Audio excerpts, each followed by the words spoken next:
সামনের জায়গাটা পরিষ্কার করার জন্য অনুরোধ করা হচ্ছে। সুন্দর খেলা চলছে।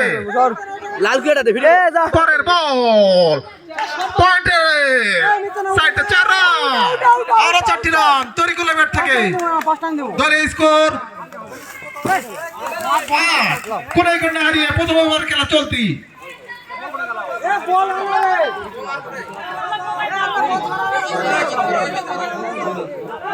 ভলান্টিয়ার ভাইদের অনুরোধ করছি, আমাদের বাউন্ডারি চারপাশে অবস্থান করার জন্য অনুরোধ করা হলো। পরের বল পয়েন্টের দিকে, রান আউটের সম্ভাবনা কিন্তু না, নট আউট। এক রানের জন্য প্রথম ওভারের খেলা চলতি। দলের স্কোর 9।